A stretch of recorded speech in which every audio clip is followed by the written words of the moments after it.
ብሔር ብሔረሰቦችና ህዝቦች አንድነታቸውን የሚያንጸባርቁበት ያላቸውን ባህል ወግ ቱፊት ብሎም ቋንቋቸውን ለሌሎች የሚያሳውቁበት በዓል ነው። በየዓመቱ የሚከበረው የብሔር ብሔረሰቦችና ህዝቦች ቀን በዓሉ ዘንድሮ ለ20ኛ ጊዜ በማዕከላዊ ኢትዮጵያ ክልል ይከበራል። በዓሉን በማስመልከትም በሲዳማ ክልል የፓናል ውይይት ተካሂዷል። በውይይቱም የሲዳማ ክልል ምክር ቤት ዋና አፈ ጉባኤ ወይዘሮ ፋንታዬ ከበደ የበዓሉ መከበር ያመጣቸውን ትሩፋቶች በመዘከር በዓሉን ማክበር እንደሚገባ አንስተዋል።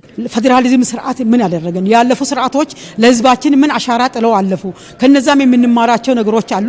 ብልጽግና ፓርቲ ግን በአንድ ዳይሜንሽን ብቻ የሚሄድ አቅጣጫ ብቻ የሚሄድ ሳይሆን መሐከለኛው ሴንትራላይዝ የሆነውን ነገር ይዞ ካለፉትም መልካም ነገርን ያስቀጥለ አሁን ደግሞ የሚጨምራቸውንም በአንድ ላይ ይዞ ይሄደ በማፍረስ ሳይሆን በመገንባት ራሱን የገነባ ስርዓት ስለሆነ እኛ ይሄ ስርዓት ይሄ ብሔር ብሔረሰቦች በዓል ስናከብር እነዚህን ትሩፋቶቻችንን በመዘከር ለቀጣይ ትውልድ ደግሞ አሻራቸውን እንዲጥሉ የማድረግ ስራ እየሰራን ነውና ዛሬ ሲምፖዚየሙ በዚህ ሁኔታ በፓናል ውይይት አጠናቀን ነገ ደግሞ በደማቅ ሁኔታ በዓሉን የምናጠቃልልበት ስርዓት እያካሄድን ነውና በዓሉ ከዚህ ቀደም በክልሉ ሲከበር ከነበረው አከባበር በተለያዩ ሁነቶች ሲከበር መቆየቱን አፈ ጉባኤዋ አስታውቀዋል። ብዙ ማንነቶች አንድ ሆነው በፍቅርና በሰላም ተጋምዶ የሚኖሩባት ክልል ሆና ይሄንን በሚያሳይ መልኩ ብሔር ብሔረሰቦችን በዓል እያከበርን ነው የምንገኘው።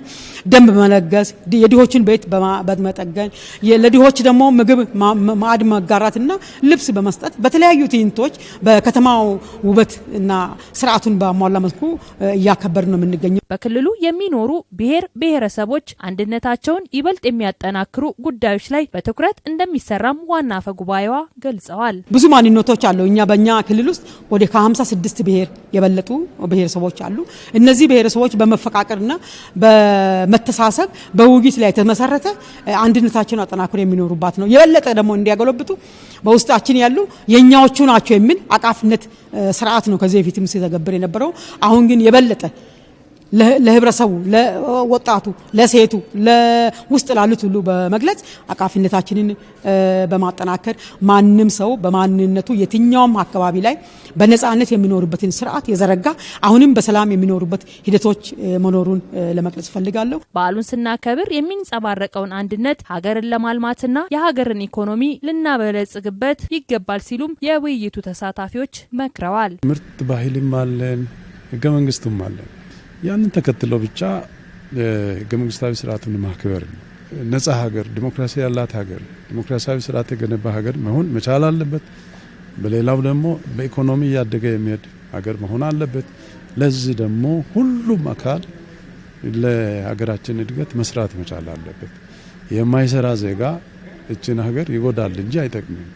ስለዚህ ሰው በየፍልዱ በየተሰማራበት ስንቀናጅ ያው ድርድር የለውም ያደግን ነው አድገንም ያው እናያለን። ለዚህ ሀገር ጥንካሬ የሚሆን ነገር እያንዳንዱ ብሔር የሚሰራበት መንገድ ስላለ ያንን ልዩነታችንን አክብረን ደግሞ ለሀገራችን አንድነት አንድ በሚያደርጉ ነገሮች ላይ አጠንክረን በመስራት ሀገራችንን ያው ማሳደግ አለብን። በዚህ ደረጃ አገሪቷም እያደገች ነው ያለች። በፓናል ውይይቱም በዞን በወረዳ እንዲሁም በከተማ ጥሩ አፈጻጸም ላሳዩ ምክር ቤቶች የእውቅና ሰርተፊኬትና የዋንጫ ሽልማት ተሰጥቷቸዋል።